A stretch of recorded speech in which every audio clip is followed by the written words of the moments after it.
Oiê! Oiê! Sejam muito bem-vindos a mais um episódio do nosso BíbliaCast!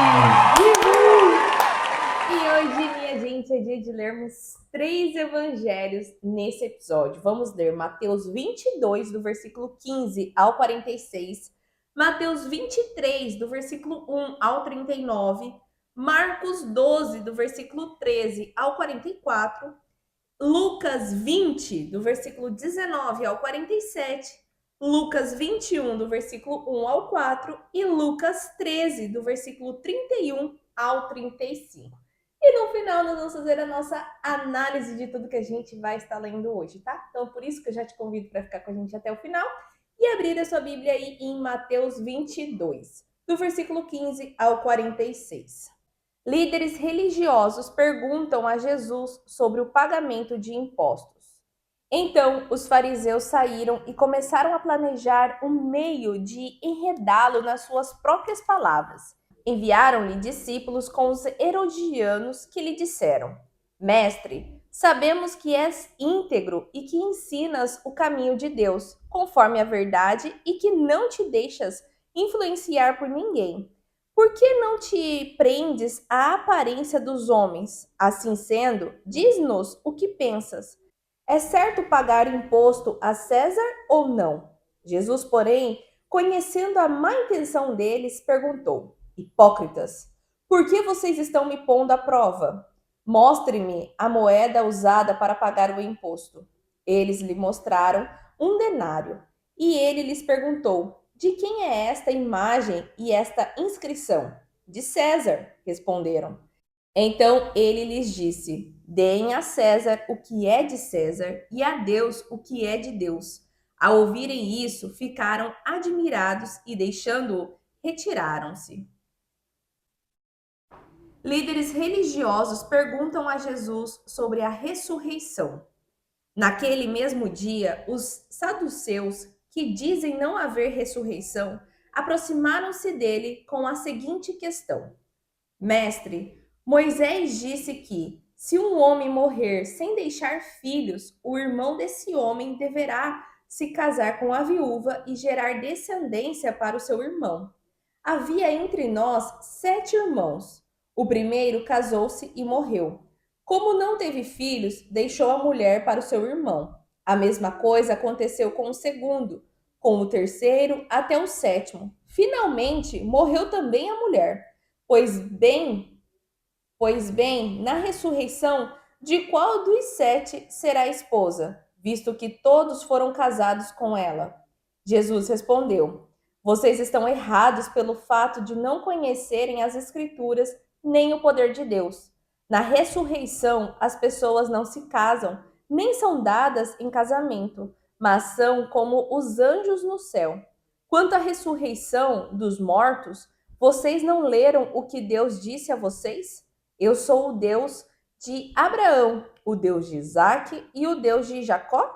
Ele não é Deus de mortos, mas de vivos. Ouvindo isso, a multidão ficou admirada com o seu ensino.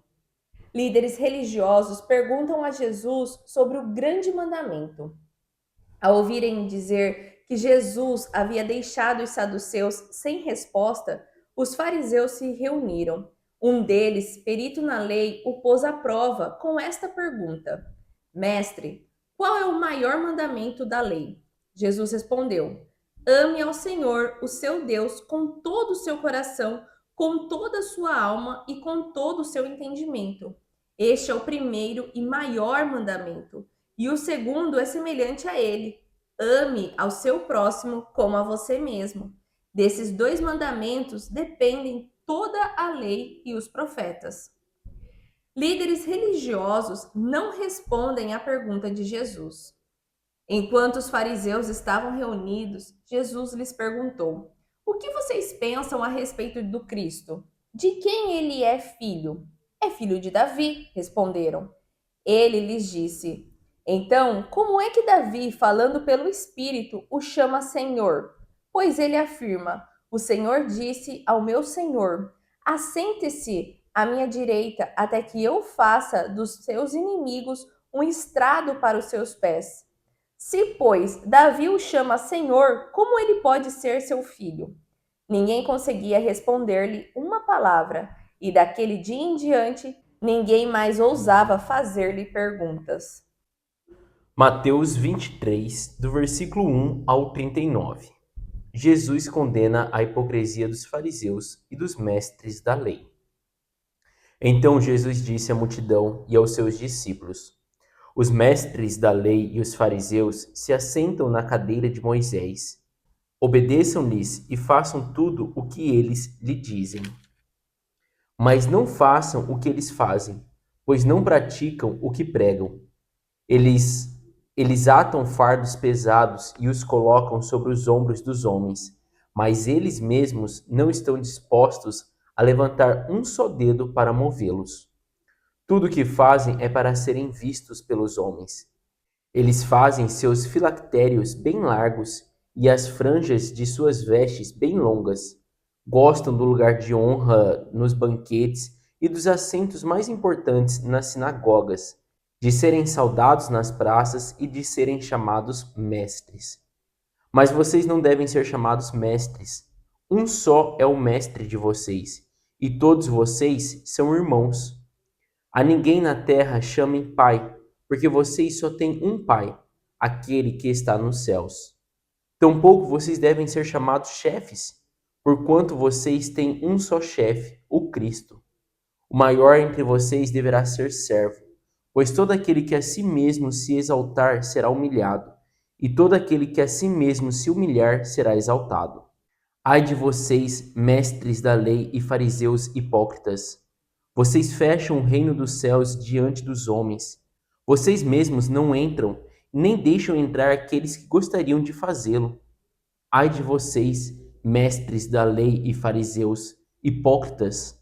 Vocês devoram as casas das viúvas e, para disfarçar, fazem longas orações. Por isso serão castigados mais severamente. Ai de vocês, mestres da lei e fariseus hipócritas, porque percorrem terra e mar para fazer um convertido, e quando conseguem, vocês o tornam 2 vezes mais filhos do inferno do que vocês.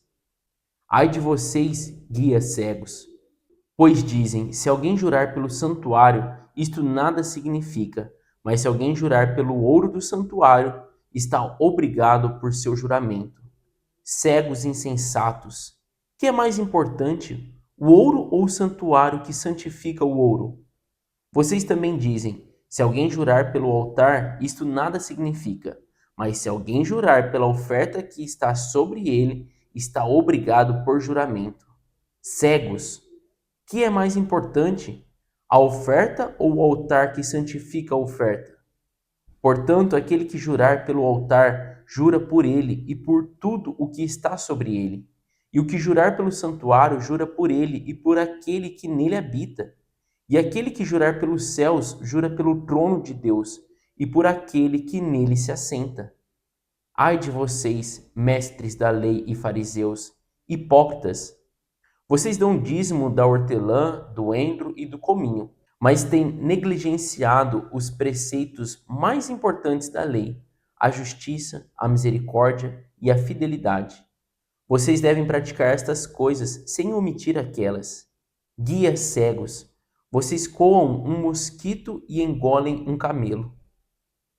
Ai de vocês, mestres da lei e fariseus hipócritas! Vocês limpam o exterior do corpo e do prato, mas por dentro eles estão cheios de ganância e cobiça. Fariseu cego, limpe primeiro o interior do corpo e do prato, para que o exterior também fique limpo. Ai de vocês, mestres da lei e fariseus hipócritas! Vocês são como sepulcros caiados, bonitos por fora, mas por dentro estão cheios de ossos e de todo tipo de imundície. Assim são vocês. Por fora parecem justos ao povo, mas por dentro estão cheios de hipocrisia e maldade. Ai de vocês, mestres da lei e fariseus hipócritas!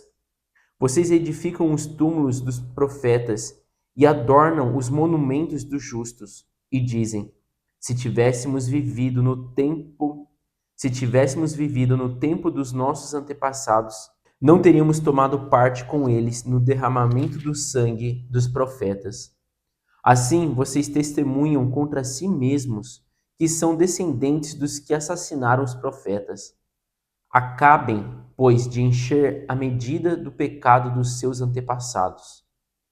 Serpentes, raça de víboras, como vocês escaparão da condenação ao inferno? Por isso eu lhes estou enviando profetas, sábios e mestres. A uns vocês matarão e crucificarão, a outros açoitarão nas sinagogas de vocês e perseguirão de cidade em cidade. E assim sobre vocês recairá todo o sangue justo derramado na terra, desde o sangue do justo Abel até o sangue de Zacarias, filho de Baraquias, a quem vocês assassinaram entre o santuário e o altar. Eu lhes asseguro que tudo isso sobrevirá a esta geração.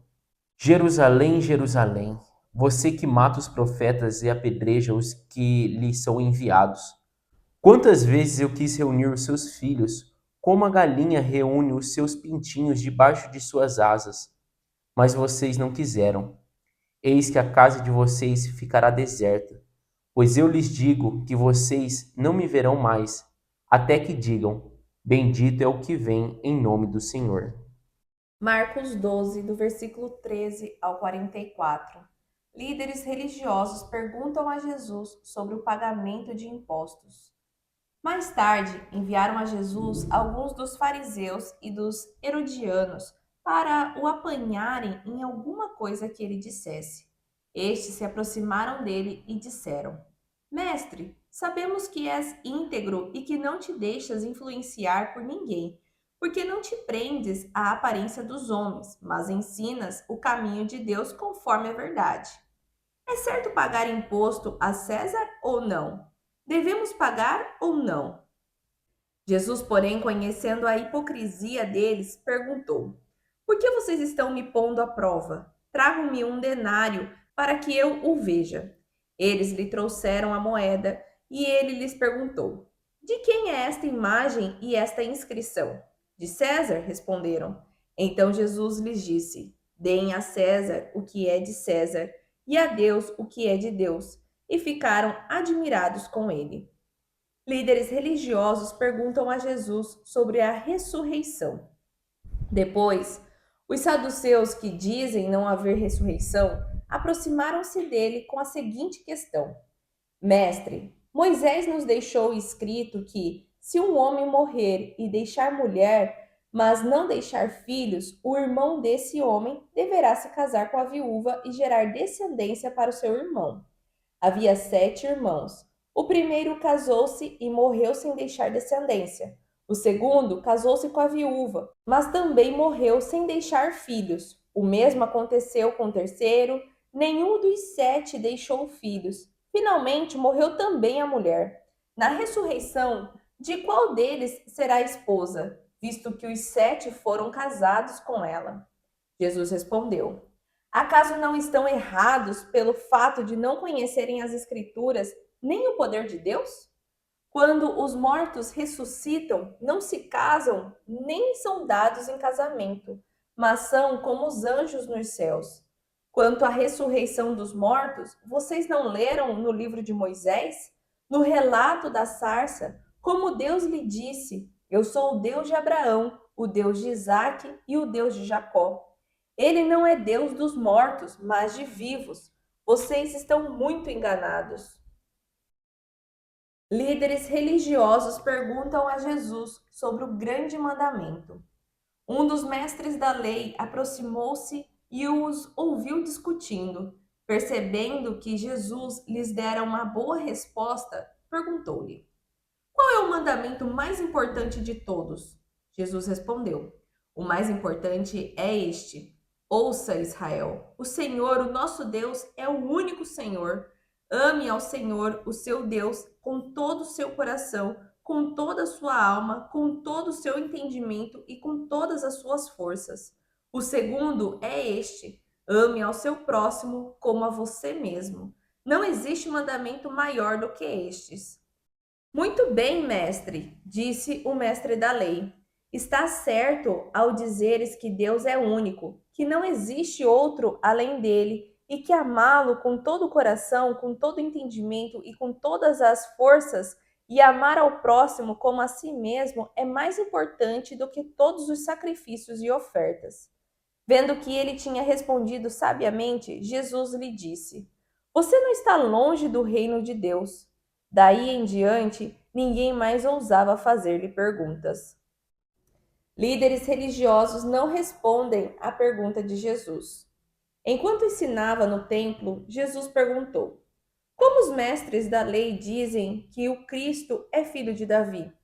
O próprio Davi, falando pelo Espírito Santo, disse: O Senhor disse ao meu Senhor: Assente-se à minha direita, até que eu faça dos seus inimigos um estrado para os seus pés. O próprio Davi o chama Senhor. Então, como ele pode ser seu filho? A grande multidão o ouvia com prazer.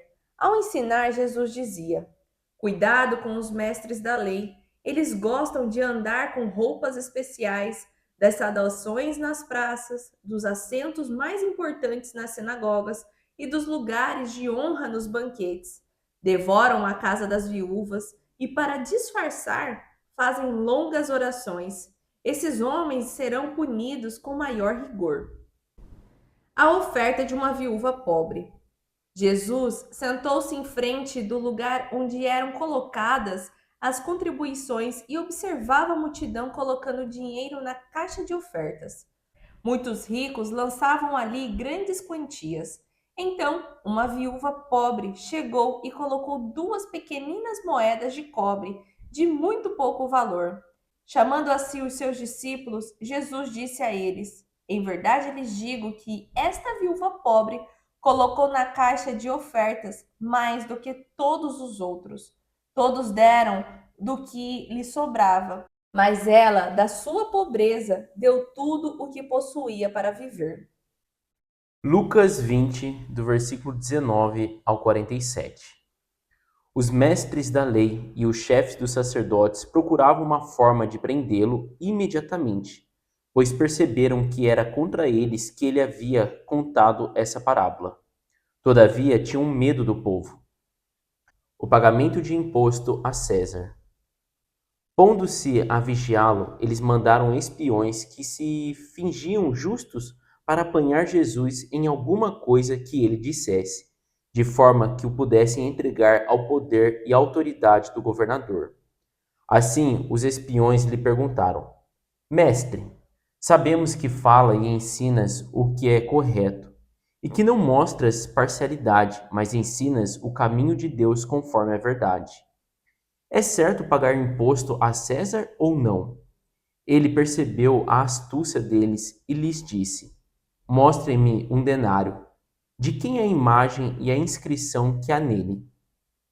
De César, responderam eles.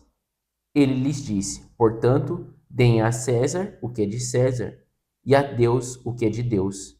E não conseguiram apanhá-lo em nenhuma palavra diante do povo. Admirados com a sua resposta, ficaram em silêncio. A realidade da ressurreição. Alguns dos saduceus, que dizem que não há ressurreição, aproximaram-se de Jesus com a seguinte questão: Mestre, disseram eles, Moisés nos deixou escrito que, se o irmão de um homem morrer e deixar a mulher sem filhos, este deverá casar-se com a viúva e ter filhos para seu irmão. Havia 7 irmãos. O primeiro casou-se e morreu sem deixar filhos. O segundo e o terceiro, e depois também os outros casaram-se com ela, e morreram os 7 sucessivamente, sem deixar filhos. Finalmente morreu também a mulher. Na ressurreição, de quem ela será esposa, visto que os 7 foram casados com ela? Jesus respondeu: Os filhos desta era casam-se e são dados em casamento.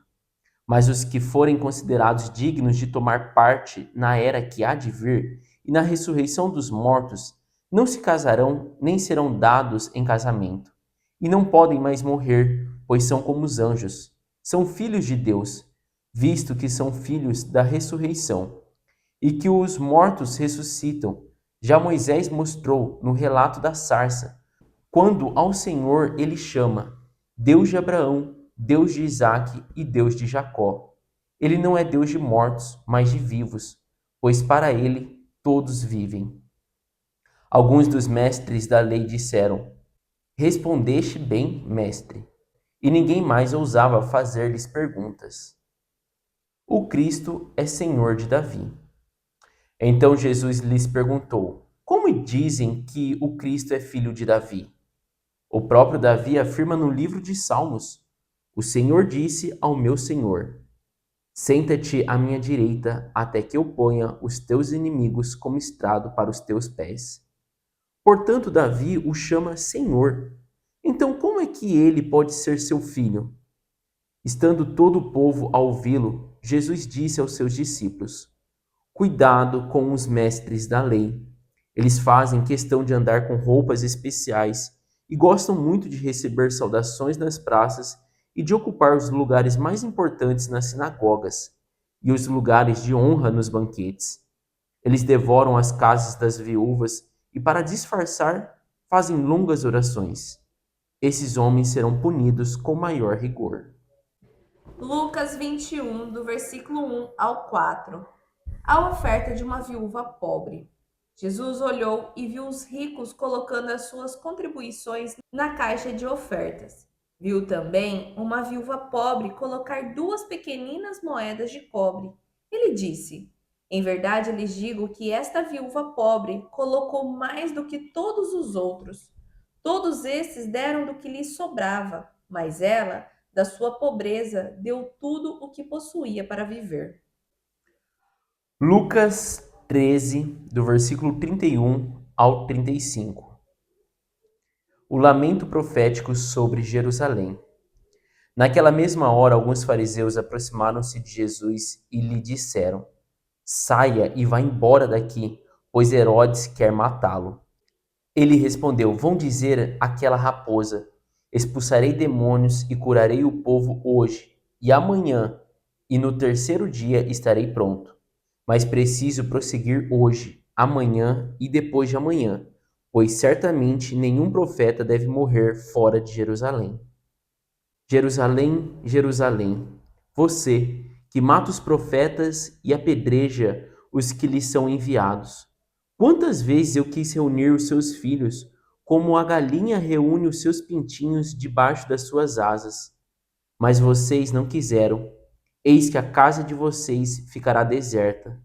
Eu lhes digo que vocês não me verão mais até que digam: Bendito o que vem em nome do Senhor. E assim nós finalizamos a nossa leitura de hoje. Uma leitura aí um tanto longa, mas cheia aí de ensinamentos, né? Por esse momento final aí, né, da vida de Jesus na Terra. Começando ali explicando sobre Mateus 22, gente. A gente leu ali no versículo 15 até o versículo 22 sobre líderes religiosos perguntarem a Jesus sobre o pagamento de impostos. E isso a gente leu também em Marcos 12, do versículo 13 até o 17, e em Lucas 20, do versículo 20 ao 26. E nesse momento aqui, né, os fariseus, eles que queriam saber sobre Jesus, né, a respeito do que Jesus pensava, a parte do imposto ali que eles tinham que pagar a Roma, né? Só que eles não podiam ir lá perguntar, né? Porque Jesus sabia de como eles eram. Então eles tramaram, gente, eles planejaram um meio de enredar Jesus ali, né? Isso até começa ali no versículo 15 mesmo. Então os fariseus saíram e começaram a planejar um meio de enredá-lo nas suas próprias palavras. Enviaram-lhe discípulos com os herodianos, que lhe disseram. Aqui, gente, nesse momento é de chamar a atenção, por quê? Os fariseus já eram, vamos dizer assim, mal vistos e eles sabiam que eles não eram bem quistos ali por Jesus, assim, nas interrogações dele. Então, o que eles fizeram? Eles chamaram um grupo ali de discípulos e pediram para eles irem lá falar com Jesus, né?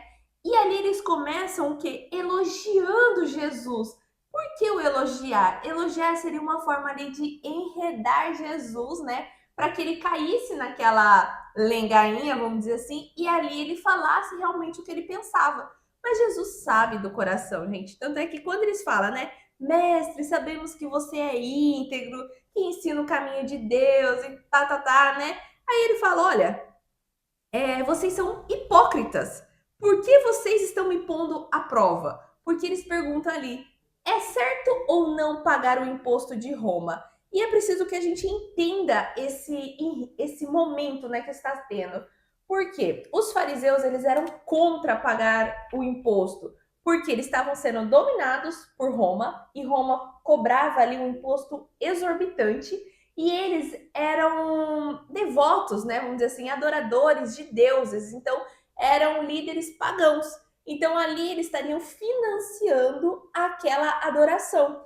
Então, era isso que eles pensavam, e para eles, eles não queriam pagar os impostos, né? E também, assim, uma das coisas que é legal de entender é que o fato de você pagar, né, ali um imposto para aquele rei, né, que ali era César, mostrava também que você reconhecia ele como rei, né, porque ele é um rei, então você é subordinado a ele e eu estou pagando os impostos, eu estou cumprindo ali com o meu dever, né, de ser um servo daquele rei. E para eles, o único rei que existia era Deus. Então, o fato dele pagar imposto era como ele conhecesse, né? Ele colocasse César como rei também. E para ele isso era um grande problema, né? Exatamente. E caso Jesus, né, respondesse que era errado pagar imposto a Roma, o que que isso seria?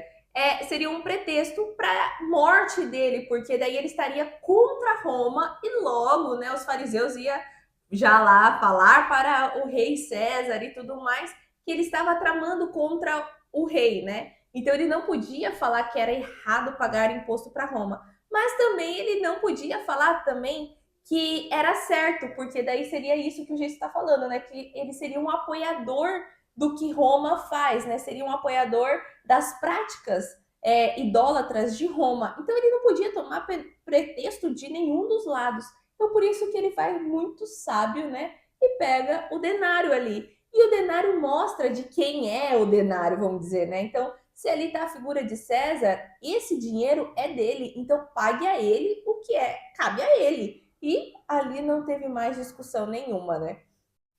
E depois, né, eles vêm ali questionando Jesus sobre a ressurreição. Então foi assim, eles tentaram pegar Jesus pelo pagamento de imposto, né, os fariseus e os herodianos ali, e não deu certo. Aí os saduceus ouvindo ali aquela discussão tudo, falou assim, ó, então agora é a nossa vez de tentar. E ali ele fala sobre a ressurreição. E por que esse grupo vai determinado ali para perguntar sobre isso, gente? Porque eles eram um grupo ali que não criam na ressurreição, porque eles ficavam num Pentateuco, né? Em 5 livros, ali já de Gênesis até Deuteronômio. E nesse momento não se explicava sobre a ressurreição. Então ele queria pegar Jesus nessa armadilha, vamos colocar, né? E é interessante assim, porque se a gente for analisar, pô, os caras não acreditam em ressurreição e vão fazer uma pergunta sobre ressurreição. Então, tipo assim, eles viam várias coisas, várias interpretações que não faziam sentido. Por isso, eles não acreditavam na ressurreição. Então, eles falavam, tá, mas sei lá, um filho morreu. Como que na ressurreição ele vai voltar? Quem vai ser a mãe? Quem vai ser o pai? Eles vão reconhecer. Então, tipo, era esse tipo de questionamento que os saduceus tinham. Então, logo, né, por ter tantas perguntas e tantas incoerências na cabeça deles, eles falavam, não tem, não vai ter ressurreição, né? Então, por isso que daí eles vêm e fazem essa pergunta para Jesus, usando ali até uma história hipotética, né? Sobre o filho se casar, né, e a mulher não dar filho ali para ele, e depois ir até a 7ª geração ali, né, dos filhos ali do homem, e ninguém dar filhos, né? E daí ele tá perguntando com quem que ela vai se casar lá no céu, né? Vamos dizer assim, na ressurreição, no certo, né? Visto que ela foi casada com todos, Com os né? 7 irmãos Com ali, sete né? irmãos. Então ali Jesus alerta, né, sobre isso, sobre a vida na ressurreição, né? A vida no reino dos céus é diferente da vida aqui na terra. Então os relacionamentos que nós temos hoje não vai ser igual com um relacionamento lá no reino dos céus. Então, é isso que Jesus está nos alertando. Sim, existe essa ressurreição, né, para o arrebatamento, né, vamos dizer assim, mas que as pessoas elas não vão se casar porque vão ser como anjos. E isso não quer dizer que você não vai reconhecer os seus familiares aqui da terra lá no céu, mas quer dizer que você não vai ter o parentesco, porque todos vão ser anjos, todos vão ser parentes, irmãos, né? Como Jesus coloca. Até essa parte de reconhecer ou não, a gente não sabe. Isso aí só na era vindoura que vamos saber, né? É, Mas isso, que igual a Célia falou, não deixa claro sobre reconhecer ou não reconhecer. O importante aqui é que vai haver a ressurreição na era vindoura e que eu acredito que todo mundo que ressuscitar estaria muito feliz com qualquer pessoa ali que reconhecer ou que encontrar, né? Uma coisa assim, eu entendo, não haverá tristeza, não é aquele, nossa, tal pessoa não veio, né? Não sabemos, né, assim, se a pessoa vai saber disso ou não, mas assim, tristeza é uma coisa que a gente entende ver claramente, já tem embasamentos bíblicos que nessa era vindoura haverá alegria, haverá paz, né? Então, por isso que alguns falam que vão reconhecer, outros não, mas isso é um papo para outro dia. exatamente. Por isso que falam, né? Pregue o evangelho, faça com que essa pessoa reconheça Cristo na vida, para que quando, né, vier essa era vindoura, ela também esteja no reino dos céus junto com você, né? Porque não tem como nós salvarmos alguém, não tem como nós chegarmos lá e falar assim, olha, faz um resgate ali de fulano. Não tem como você interceder por outro, mas tem como você agora em vida, né, falar da palavra, falar para essa pessoa sobre Cristo, né? E caso ela reconheça Cristo na vida dela como o único Senhor e Salvador, ela pode estar indo ali para o reino dos céus. E isso, né, sobre esses líderes perguntarem sobre a ressurreição, a gente também leu em Mateus, a gente também leu em Marcos 12, do versículo 18 ao 27, e em Lucas 20, do versículo 27 ao 40. E aí a gente leu também aqui em Mateus 22 sobre os líderes religiosos perguntarem a Jesus sobre o grande mandamento, que também foi lido em Marcos 12, do versículo 28 ao 34, o qual, né, ali os fariseus, novamente, gente, a gente tem que entender aqui que eles criticavam muito Jesus e tentava pegar ele de alguma forma para matá-lo, né? É uma justificativa para matá-lo. E uma coisa também de analisar que tudo indica, né, até aqui na explicação da Bíblia fala que esse capítulo 22 e 23 de Mateus que a gente leu, passa o tempo inteiro Jesus estando no templo. Então, assim, quem era que ficava no templo? Eram Os os fariseus, fariseus. os mestres da lei, os saduceus, era todo esse povo ali. Então, por isso que o tempo inteiro são eles rebatendo e depois, né, o versículo 23, principal, e depois o capítulo 23, né, principalmente ali, é Jesus condenando eles, porque a conversa se passou dentro do templo de Jerusalém, né? E aqui, né, como o Geis falou, tava ali no meio do templo, né? E um vai e pergunta sobre a lei, né? Qual é o maior mandamento?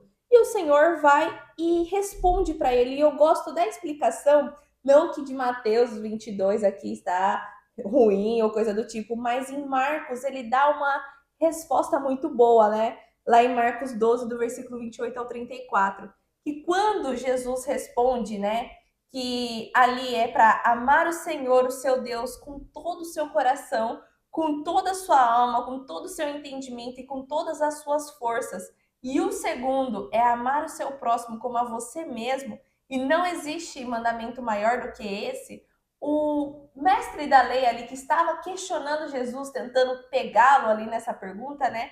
Reconhece Jesus e fala: Muito bem, mestre, estar certo ao dizer que Deus é o único, que não existe outro além dele e que amá-lo com todo o coração, com todo o entendimento e com todas as forças e amar ao próximo como a si mesmo é mais importante do que todos os sacrifícios e ofertas. Gente, esse final dele fecha assim com chave de ouro, porque daí Jesus, vendo, né, que ele tinha respondido sabiamente, ele diz, né, você não está longe do reino de Deus. E isso dá a impressão assim que alegra Jesus, porque o meio aonde ele estava, né, naquele templo, o povo estava só vestido de adoração de Deus, mas o coração não estava nada quebrantado para adorar Deus, né?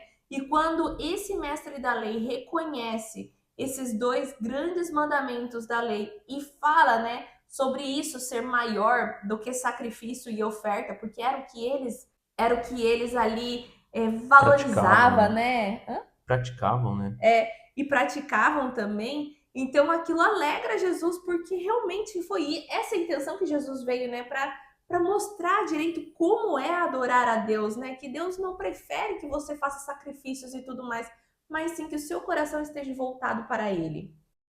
E ali, né, o último tópico de Mateus 22 fala sobre líderes religiosos não responderem à pergunta de Jesus. E isso também está relatado em Marcos 12, do versículo 35 ao 37, e em Lucas 20, do versículo 41 ao 44.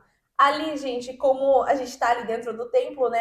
Tanto os fariseus, como os saduceus, como os herodianos, todos fizeram suas perguntas e Jesus respondeu. E agora Jesus faz também uma pergunta para eles.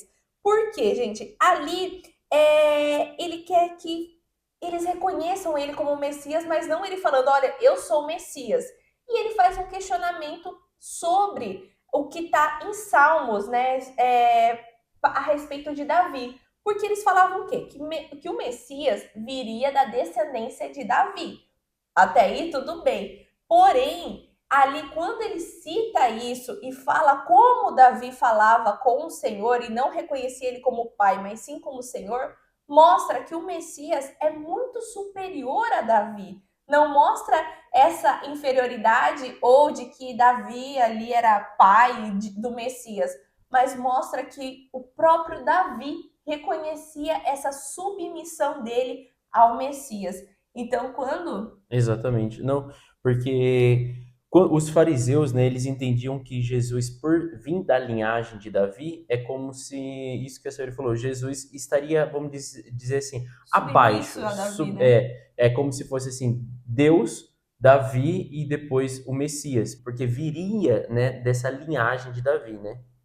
Mas daí quando ele cita esse salmo, né, que tá lá em Salmo 110, versículo 1, que quando ele fala, né, o Senhor disse ao meu Senhor. E quem são esses Senhor aí que tá tudo escrito também em letra maiúscula, né? O primeiro Senhor é Deus e o segundo Senhor é Jesus, é o Messias, né? Então mostra ali essa submissão já relatada lá por Davi, né? E aqui mostra assim que a gente deve sim reconhecer, né? A salvação vem de reconhecermos quem Jesus é pelo que ele fala que ele é, né? Não pelo que nós achamos que ele é. Ah, ele é filho de Davi, ah, não sei o quê. Não, quem Jesus fala que ele é, né? Ele já falou que ele é o Messias. E aqui, né, tanto fariseus, saduceus, herodianos e todos ali que eram os mestres da lei não reconheciam isso, né?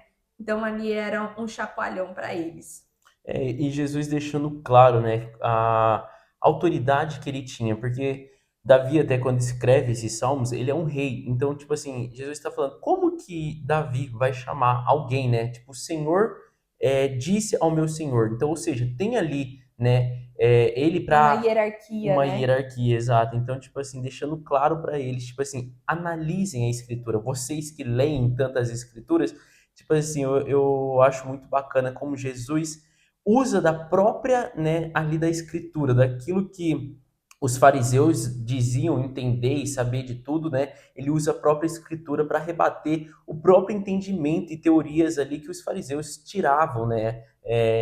Vamos dizer assim, do sovaco, mas é que eles analisavam e não conseguiam enxergar algumas coisas. Então Jesus trazia a própria palavra para rebater aquilo que essas teorias, né? Às vezes não é nem que não conseguiam enxergar, né? Não conseguiam reconhecer que Jesus ali, né, vindo de José, de Maria, podia ser o filho, né, de Deus, o Messias, tão aguardado há tanto tempo, né? Não veio assim em uma família real, não veio de cavalo branco e nem nada, né? Veio humilde ali. E depois nós lemos Mateus 23, foi Mateus 23 todinho, né? E ali Ele é mais longo, Mateus 23, só que tem alguns tópicozinhos dele que a gente depois leu em Lucas 13, finalzinho, acho que de Marcos 12 também tem uma partezinha ali, que são alguns trechos dessa parte, mas em Mateus 23 é onde está mais completo, né? Que fala que Jesus condena a hipocrisia dos fariseus e dos mestres da lei. E até aqui na Bíblia explica que esse foi o último discurso longo de Jesus em Mateus. Então, aqui, pelo menos no livro de Mateus, depois disso já vai se caminhando aí para a crucificação de Jesus, tá? E o que, que Jesus aqui deixa claro? É um aviso que ele está dando, né, para a multidão e os seus discípulos. Então ele chamou ali, só que ele chama isso, gente, quase ali, vamos dizer assim, aparenta que ele está próximo dos fariseus ali, né? Então, tipo assim, mas ele fala direcionado para um público, mas, tipo assim, o outro público-alvo dessa fala aparenta que está próximo, né? Então ali Jesus fala para a multidão e os discípulos falando assim, olha, cuidado com os mestres da lei e os fariseus, né? E o versículo 3 eu acho muito bacana, que ele fala assim, obedeçam-lhes e façam tudo o que eles dizem. Daí você pode até achar, tipo assim, nossa, Jesus o tempo inteiro, né, tá batendo ali neles e agora tá falando para ouvir eles e fazerem tudo que eles, né, estão mandando. Daí ali ele continua, mas não fazem o que eles fazem, pois não praticam o que pregam. É aquela velha frase assim, né? Faço o que eu falo, mas não faço o que eu faço, né? Eu acredito que foi tirado daqui, né? Mas Jesus já chamando a atenção, tipo assim, as coisas que os fariseus e os mestres da lei falam, tá correto, né? Faz sentido, mas não observe as atitudes deles, porque as atitudes deles é totalmente fora do que eles estão pregando, né? Até fala ali, eles atam fardos, né? Eles amarram fardos pesados e colocam sobre o ombro dos homens, mas eles mesmos não mexem nenhum dedo para movê-los, né? Então é aquela velha história, né? Você coloca um monte de coisa assim, ó, você não pode beber, você não pode fumar, você não pode, só pode casar, só pode ter relação sexual depois do casamento, você só pode isso, pode aquilo. Você chega com, né, um checklist de como tem que ser o cristão perfeito. Mas eu não, eu já tenho aqui minha relação com Deus, aqui eu vivo minha vida de outra forma. Eu já sou salvo. Eu já sou salvo. É assim que você tem que viver para ter a salvação, né? Ou tipo assim, você tem que pagar os impostos do templo e os impostos são tanto, tanto, tanto. Não quero saber se você não ganha isso, o problema é seu, você tem que pagar, senão, né? Você não vai ter ali a salvação. Você tem que fazer as ofertas, independente. Então, tipo assim, é isso que os, né, fariseus e os mestres da lei faziam. E a vida deles, né? Tipo assim, é muito fácil, gente, eu ganhar, tipo assim, um exemplo, R$ 6.000 e dar R$ 600 de dízimo. O outro ganha R$ 1.000 e cobrar dele 600 de dízimo. Não tem como, né? Não tem, ele precisa viver. Então, mais ou menos era assim que os fariseus viviam. Eles tinham umas taxas de impostos, tinha várias coisas. Então, eles amarravam os fardos que eles, para eles, assim, tipo, era tranquilo. E eles cobravam isso, né, dos outros, né? Cobravam regras, né, vamos dizer assim, rudes, que você tinha que seguir, né? E ali no 5 depois ele fala, né, tudo que eles fazem era para ser vistos pelos homens, né? Eles usam roupas bonitas, longas, tal, sempre querendo ser, né, saudados nas praças, como tipo assim, ó lá, né, lá vem o mestre, lá vem o fariseu, lá vem o que sabe tudo da Bíblia, né? Buscando uma honra entre as pessoas, né? E uma E, honra imposta por eles, né? Não uma honra de realmente admiração, né? Que as pessoas admiravam, mas sim ali impostas por rigidez. E daí no versículo 8, né, vem daqui, gente, que a fala está sendo direcionada para os discípulos e para a multidão. Ele fala: Mas vocês não devem ser chamados mestres, porque um só, né, é o mestre de vocês, e todos vocês são irmãos, né? Então, até hoje eu vi uma fala que me chamou muita atenção, né, um estudioso teólogo, que ele fala assim: a partir do momento que você decide quem é seu pai, todos os outros são seus irmãos, né? Então, tipo assim, você decidiu que Deus é teu pai, quem tá do seu lado é seu irmão. Você não vai escolher quem é seu irmão, né? Tipo assim, esse daqui eu quero cuidar como se fosse meu irmão, tal, né? Então, tipo assim, um exemplo. os fariseus lá falam assim, quem está aqui junto com a gente aqui, né, dentro dos templos e das sinagogas, todos aqui, ó, são parça, mas quem está lá fora, não, ali a coisa é mais complicada, ali a gente tem que ser rígido com eles, né? Então, assim, a partir do momento que você falou assim, eu aceito, né, Deus como meu Senhor ali, eu aceito Jesus Cristo como meu Senhor e Salvador, né, tendo Deus como seu Pai, todos os outros em volta de você são seus irmãos, né? E ali ele fala ainda no 9: a ninguém da terra chamem pai, porque vocês só têm um pai. Esse pai, gente, não é a expressão pai terrena, tá? Igual, tipo, não, agora eu vou parar de chamar meu pai de pai porque eu só tenho um pai. Não, ele tá falando de você chamar de pai alguma pessoa que, tipo assim, te ensina muito, alguém que, tipo, nossa, você para mim é como um pai, você me ensina de uma forma, tipo, colocar o pai como um título, tá? Não como, assim, sendo o pai que cuida de você, ali pode às vezes você ter um padrasto que chama de pai, tá tudo bem, não é disso aqui que o texto está falando. Ele está falando como um cargo de honra. Alguém, sei lá, o seu chefe da empresa e fala, nossa, ele é o pai, cara, o cara sabe tudo. Então, é nesse aspecto que ele está falando aqui, né? E daí ele fala também, não chame chefes, porque vocês têm um só chefe, o Cristo, né? Então, o tempo inteiro ele está falando assim, tomem cuidado com a busca por cargos, né, por cargos de honra, por ser reconhecido entre os homens como o sábio, né, o que entende de tudo. Ele até chama atenção, ele fala: o maior entre vocês deverá ser servo, pois todo aquele que a si mesmo se exaltar será humilhado, e todo aquele que a si mesmo se humilhar será exaltado. Isso aqui a gente já viu na Bíblia em outras partes. Deus sempre falando assim, se humilhe na terra se você quer ser exaltado nos céus, né? Então, Não queira a glória terrena, né? A partir do momento que você tem a glória terrena, você já não precisa da glória do Pai, né? exato. E do 13 em diante ali, Jesus começa a falar sobre a hipocrisia dos fariseus. São 7 condenações, né, que a gente vai ver aqui de Jesus Cristo sempre falando ali sobre os fariseus. Então, tipo, ele está falando, né, vamos dizer assim, essa parte ele fala para a multidão, mas é mais direcionada sobre os atos, né, hipócritas dos fariseus, né? Então ele ali fala: vocês fecham o reino dos céus diante dos homens, porque vocês mesmos não entram nem deixam entrar. E isso está vinculado com esse peso que os fariseus colocavam, né? Então, tipo, eles não entravam e falavam, para você entrar, você tem que fazer isso, isso, isso, e acabava que ninguém tinha o acesso ao reino dos céus. Depois ele fala ali no 14, né? Vocês devoram as casas das viúvas e para disfarçar fazem longas orações. Esse versículo é um que vai constar em Marcos e Lucas também, quando a gente leu. Porque, gente, quando os fariseus chegavam ali, era como, assim, eles...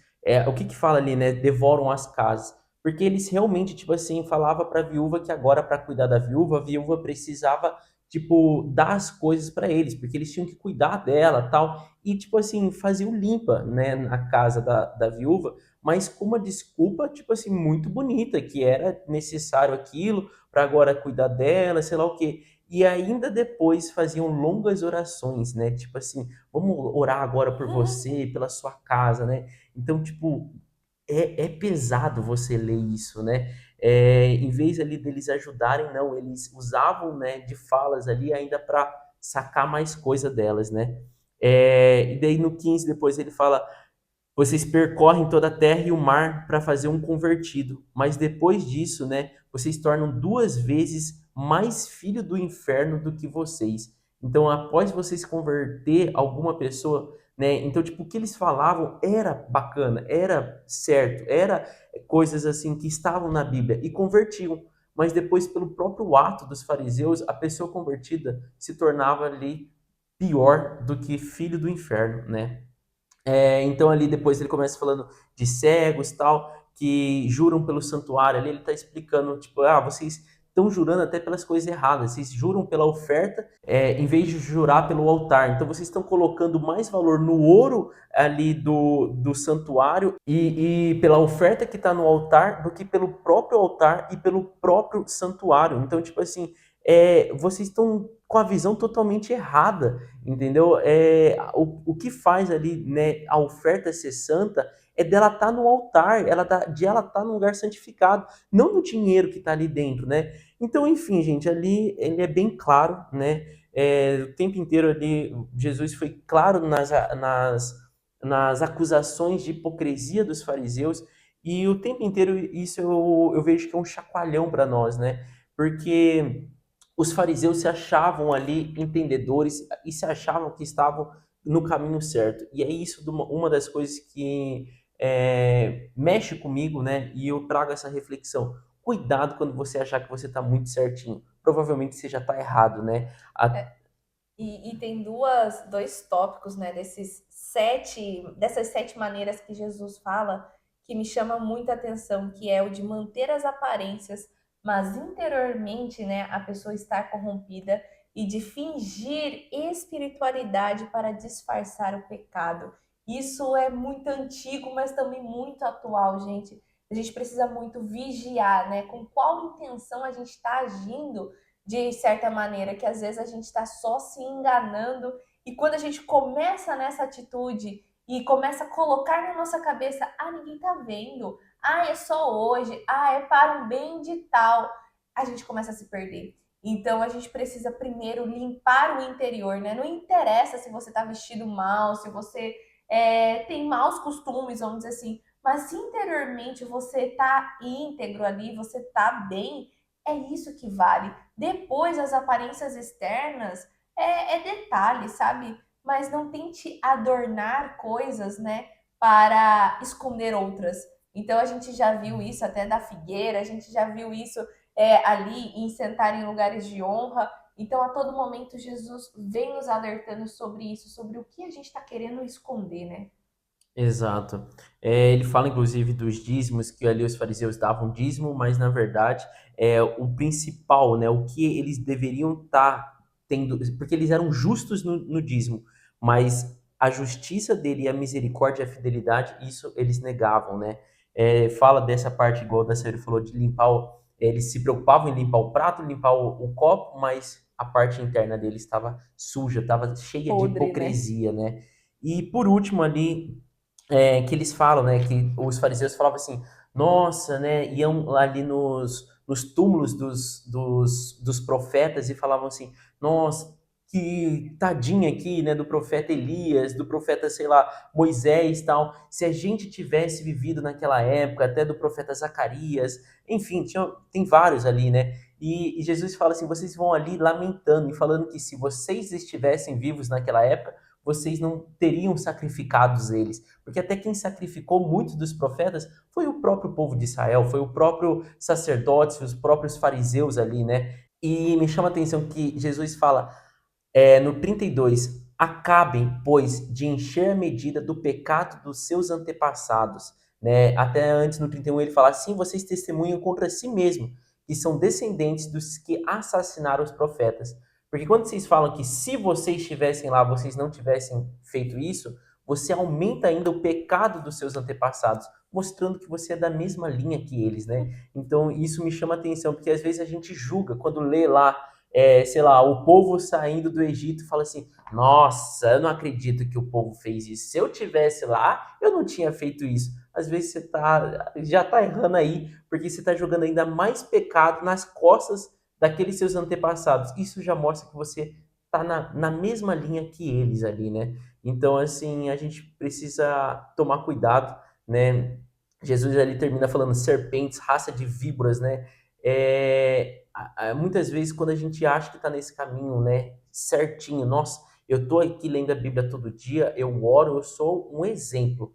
Aí você já tem que tomar cuidado, porque o seu ego já está mostrando que você não está sendo exemplo, você já não está tendo humildade no seu coração, você já está tendo uma soberba. Então, tipo assim, era isso que Jesus mais, né, condenava os fariseus, né? Achar que eles eram os donos ali do entendimento das leis que Deus tinha deixado. Então, temos que sempre estar vigiando, né, o nosso caminhar. Quanto mais você caminha, mais vigia para você não deixar que seu ego e a sua soberba subam, né? Exatamente. E depois a gente leu Marcos 12, do versículo 13 ao 44. E começando ali no primeiro tópico, falou sobre líderes religiosos perguntarem a Jesus sobre o pagamento de impostos, que a gente já comentou quando falou ali de Mateus 22, do versículo 15 ao 22, né? E também foi lido em Lucas 20, do versículo 20 ao 26. Lemos também sobre os líderes religiosos perguntarem a respeito ali da ressurreição, que também foi dito ali no momento da explicação de Mateus 22, e foi lido também em Lucas 20, do 27 ao 40. E assim também teve sobre os grandes mandamentos, né, dos líderes religiosos perguntarem a Jesus sobre qual é o grande mandamento, que a gente também explicou ali na leitura de Mateus 22, e os líderes religiosos não responderem à pergunta de Jesus também já foi explicado quando falamos de Mateus 22 e ele também foi lido em Lucas 20. Aí teve também Jesus alertar contra os líderes religiosos, que foi o que o Jason acabou de explicar aqui na explicação de Mateus 23, do versículo 1 ao 12, tá? E ele também foi lido em Lucas 20, do 45 ao 47. E aí o último tópico aqui que a gente leu em Marcos 12 foi a respeito da viúva pobre, gente. Que esse episódio só foi lido aqui em Marcos e vai ser lido também em Lucas 21, do versículo 1 ao 4. É um tópico assim curtinho, mas de grande ensinamento que Jesus deixou, porque ali ele estava vendo as ofertas que as pessoas estavam dando ali. Então ele via vários tipos de pessoa, principalmente os ricos, indo, colocando grandes quantias de dinheiro ali, né? Mas veio uma viúva pobre. Então ele já deixa muito claro qual era a característica. Viúva, gente, ela não produzia renda financeira, tá? Então quando ele coloca viúva, é que não é uma trabalhadora, não tem renda e tudo mais. E pobre, você já sabe qual é a posição social dela. Então ela não tinha verba. E ali, quando ela vai e deixa duas pequeninas moedas, isso chama a atenção de Jesus. Porque quando ela oferta aquilo ali no templo, era tudo que ela tinha. Então, ali, o que ele está alertando? Olha, o rico, quando veio e colocou essa grande quantia, não era tudo que ele tinha. Ele estava simplesmente cumprindo com a obrigação. E agora, já essa viúva, era tudo que ela tinha. Ela não tinha mais nada. Então, o que vale ali para o Senhor? Não é que você vai, nossa, agora eu vou vender todas as minhas coisas e vou doar para o templo. Não é com essa intenção, mas sim com a intenção do teu coração, de você querer realmente fazer com o coração aquebrantado, de saber que tudo que você tem é do Pai, ou de você estar simplesmente assim, eu vou doar, vamos ver se algum irmão meu vai estar vendo que essa semana eu vou fazer uma oferta de R$ 100 ou de R$ 1.000. Então, é isso que Jesus está alertando. Gente, essa viúva aqui, ela não tinha nada e ela tá dando tudo. Esse outro tinha tudo, mas não tá dando nada, por mais que é grande a quantia.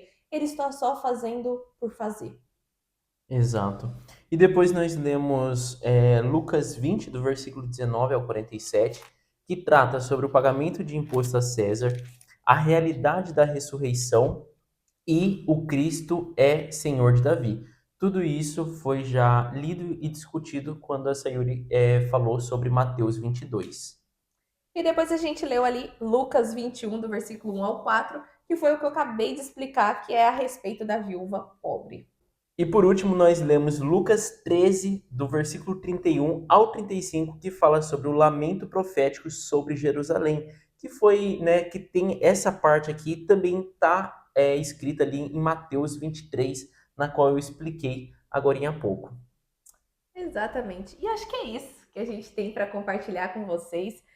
Explicamos tudo ali, né, no início, mas não é eliminando nada, tá, gente? Só para reafirmar isso. Todo o evangelho, todas as escrituras de cada um desses é de grande valia, porém um complementa o outro, então para não ficar tão cansativo, a gente junta tudo e quando explica, já faz um bem bolado ali de todo mundo. Tá bom? Então, E o intuito exatamente de mostrar que nos quatro evangelhos ali tem histórias que são compatíveis, né? Então não precisa ler todo Mateus, depois todo Lucas, depois todo Marcos, enfim, daí você vai falar, mas daqui eu já li. Então é realmente para mostrar, ó, os 4 evangelhos, eles têm o mesmo intuito, né, de levar o evangelho, levar a palavra de Deus e mostrando que essas histórias, elas se repetem, né, nos livros ali. Exatamente. Então, já te convido para você estar curtindo esse vídeo, se inscrevendo no nosso canal e ativando o seu sininho para estar conosco nos próximos episódios, tá bom? Beijo! Tchau! Oiê! Parabéns! Você concluiu mais um episódio do nosso Bíblia Cast. Aqui do lado eu já deixei o quê? O nosso canal para você estar se inscrevendo e aqui abaixo o sininho para você já deixar ativado e ser notificado sempre quando a gente lançar o próximo episódio. E o próximo episódio já está aqui também para você estar assistindo e crescendo cada vez mais espiritualmente, viu? Então vai lá, já clica aqui e já assista o próximo episódio. Nos vemos! Tchau!